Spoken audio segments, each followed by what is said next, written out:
Let me tell you my story. My name is Franklin Tesla. I was born on March 12th, 2075 AD in London, United Kingdom.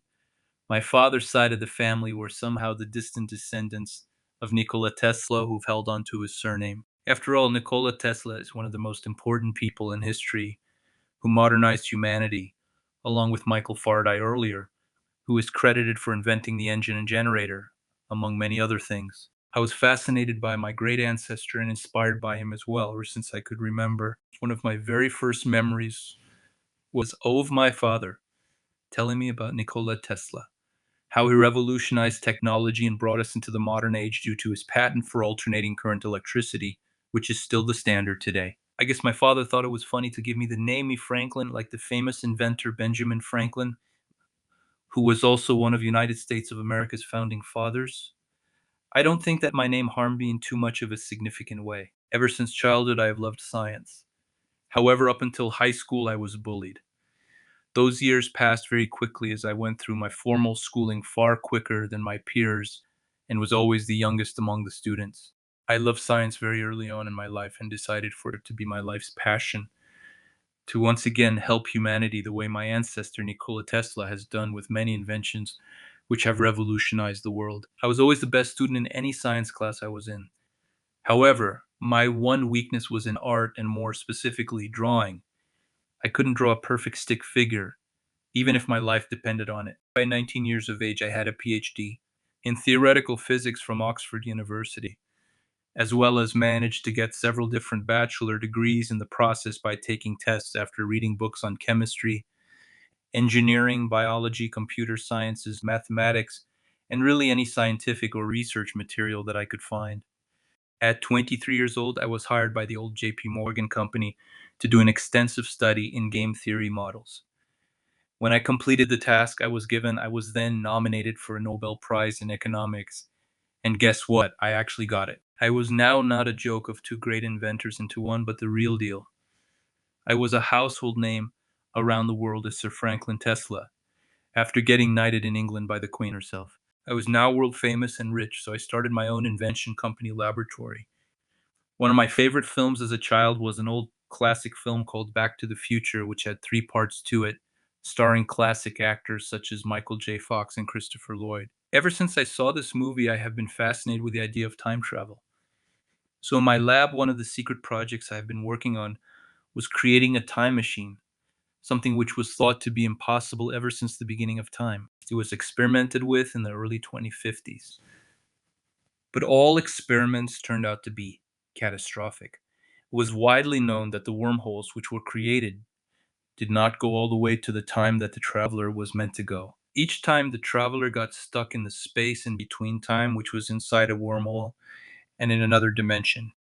It kept those failed experiments in mind because every failed experiment is one step closer to success as it only brings you closer to your goal. I, of course, could not draw to save my own life. So I helped one homeless artist out who I saw was drawing with chalk on a sidewalk. The drawings were simply incredible, and crowds of people were standing around to see the drawings which he was making. They were Renaissance in style with spinning torsos and dynamic classical expressions reminiscent of my favorite artist, Michelangelo Buonarroti. His name was Maxim Ivanov. I took him in and gave him a job at my lab as my personal assistant. Turns out Maxim Ivanov was not a failed artist. He was on his way up in the art world but started using drugs, got in a binge, and ended up on the street. I knew Maxim had a thing for my wife Ophelia, but I let it go because I always felt that he was a good person. I made Maxim the chief executive officer of my invention company fairly quickly, and he was my personal assistant as well as the main designer. Maxim was the only person I told this time machine project idea to, and we worked on it together. I would work out all the calculations as well as the science, and he would draw out the ideas as well as design them later on a computer. I knew errors from previous experiments in the early 2050s, so due to this aspect, I have done experiments with lab rats. After we built the time machine, we set it up for an experiment. I put a rat inside the time machine with a detector technology microchip and sent it back in time. We could not retrieve the first specimen after the time machine arrived back to us. He then decided to send in something a little smarter and larger than a rat, which was a dog. When we sent the dog to the same time we sent in the rat, the dog came back with a dead rat in its mouth. We automatically knew that our time machine worked properly after this result.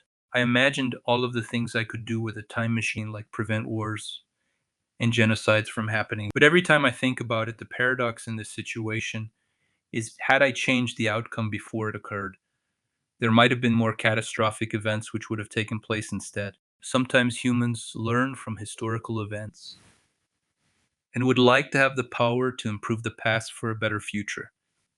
In regard to this necessity, as technology has evolved exponentially throughout history, we have come closer to solving world hunger, diseases, and other problems.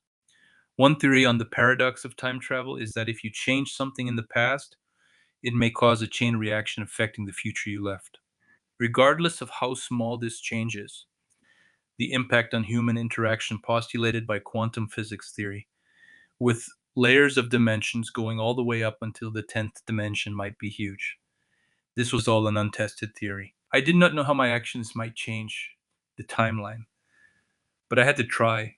I heard Maxim say right after our experiment, "Hey Franklin, let's try this thing out ourselves. I know you always wanted to see real life dinosaurs." Maxim knew my weakness. Ever since childhood, I had dinosaur mini quantum robots, which would act like real dinosaurs in reasonable and safe standards for kids to play with, except they were from new bionic soft materials that resembled flesh in their texture. These toys were on my work desk where anyone could see them. After hearing the CEO of my company and my close friend Maxim say this to me, in a heartbeat, I impulsively responded, "Yes, let's try this thing out." I always wanted to know what dinosaurs really looked like. Our time machine had the capability of traveling, not only through time, but to geographic location space, based on where it was programmed to go, sort of like teleportation with time travel capability. We got into the time machine, locked ourselves in, and prepared for a 10-second countdown to wormhole penetration to another point in space-time 67 million years back in time. 10, 9, 8, 7, 6, 5, 4, 3, 2, 1. Within a millisecond, we were in a totally different world. And we stepped outside the time machine. Both Maxim and I were astounded at what we saw. We were in the Cretaceous period along with actual dinosaurs. We saw Triceratops in the distance with her young chicks. She looked distressed and was with three hatchlings. Then suddenly we witnessed something absolutely phenomenal. A huge Tyrannosaurus jumped out of the bushes and prepared to attack the mother Triceratops. As this occurred, I saw Maxim running back to the time machine, screaming, "Sorry, buddy boy, but I will have to leave you here now. See you in 67 million years as a fossil. That's if you're lucky."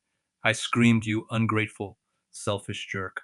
I curse you." As I finished screaming, he disappeared, and I was left alone 67 million years back in time.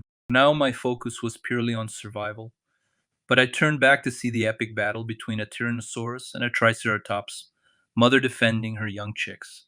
I saw that the Tyrannosaurus was a bit hesitant to strike as the Triceratops' mother was in the guard post protecting her three chicks. The Tyrannosaurus then jumped up towards the mother Triceratops, but she stood her ground. It was only a bluff. What it did was, just as it seemed the predator may have anticipated, it scared two of the hatchlings away into dangerous territory for the Tyrannosaurus to get closer to them. As soon as the chicks got out of their mother's protection, the Tyrannosaurus stepped on one chick, killing it instantly, and tore into the other hatchling with its deadly jaws. The mother Triceratops seemed to be frantic after she saw two of her babies killed by this ruthless predator and charged at him with the remaining chick behind her left helpless by itself. Tyrannosaurus had an amazingly quick reaction time. As soon as she got close enough to almost strike, the predator caught her by her neck, and with a loud scream, it was all over, with the predator instantly eating its prey after the kill. I ran to the remaining Triceratops chick and hid it with me behind the bushes as I was watching the huge male Tyrannosaurus eat this poor hatchling's mother. The young Triceratops was about the size of a large Mastiff dog and hard to move in the direction you wanted it to due to weighing over 250 pounds. Many troubling thoughts have passed through my mind at the time, like this spiteful scoundrel Maxim, whom I made the CEO of my company. But it wasn't enough for him. He wanted everything, including my company, my wife, and he wanted me dead. But what he did not realize was that the blueprints of the time machine were fresh in my mind, as I have photographic memory. The next morning, I woke up next to the young Triceratops. In fact, it was more like an early morning shower with the hatchling peeing on my head. I jumped up and shouted, shoot, what the? Why? Where? What happened? Where am I? At this moment, I was hoping that this was just a bad dream. But this was reality. I was stuck back in time, 67 million years ago from where I came from.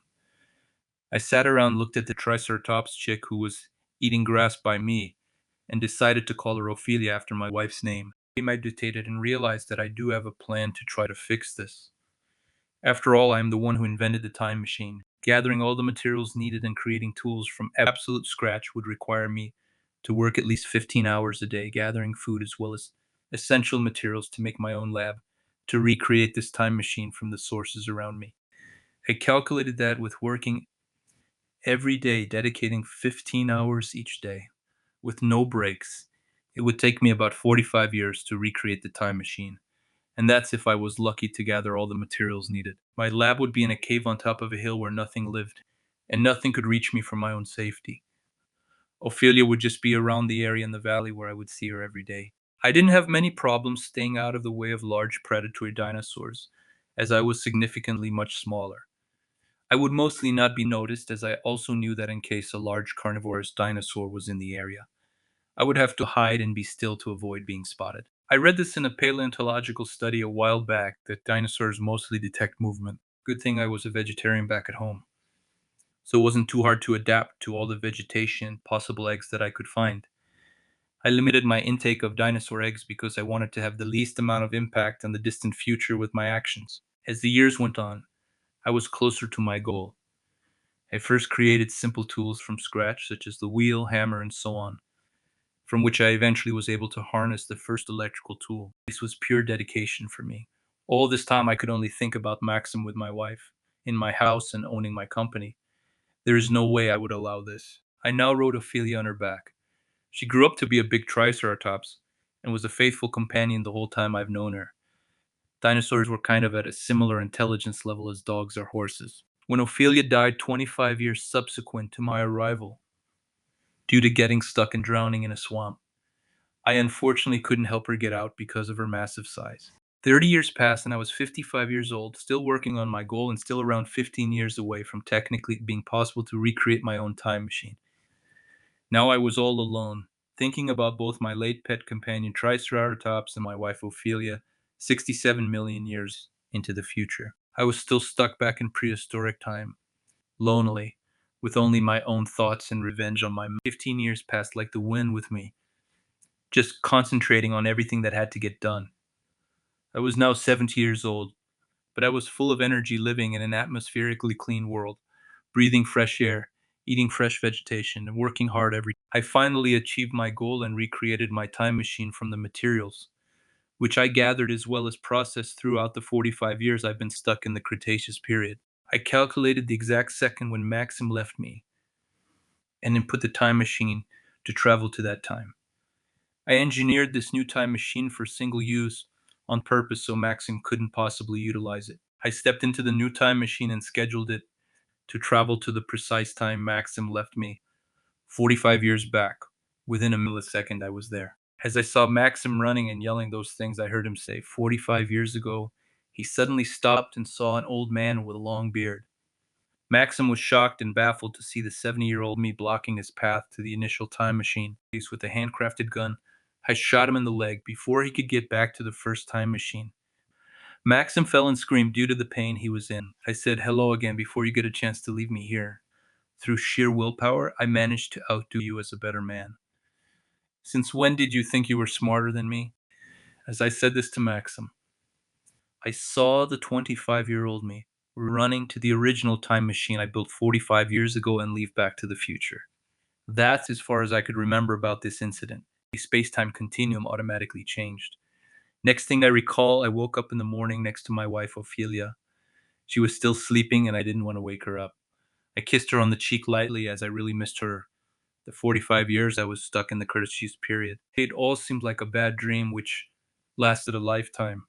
I was curious, so I went over to my secret compartment in my laboratory and saw that my time machine was where it always was since I started working on it. Nothing changed in my current timeline. The time machine was still there. However, one person was missing. It was Maxim. I thought about all that had happened to me. I was back to being 25 years old again, like none of this had ever occurred. It seemed to me like an entire lifetime had passed with much wisdom gained, and now I have another lifetime ahead of me. I decided it's best to destroy the time machine, for nobody to get a hold of it and use it for their selfish goals. After all, human nature is flawed and not everyone has good intentions. The world's problems still needed to be solved, and that's what I wanted to continue doing. I learned that humans generally want godlike powers until they reach them and may realize that they are too much to handle, that they don't need this kind of control as well as responsibility. At least that's how I felt about it. In reality, nobody should have this kind of world altering powers, owning a time machine, not even myself as well. And for a good reason. Although with this experience, I proved to myself that through sheer will and determination, anything is possible in life.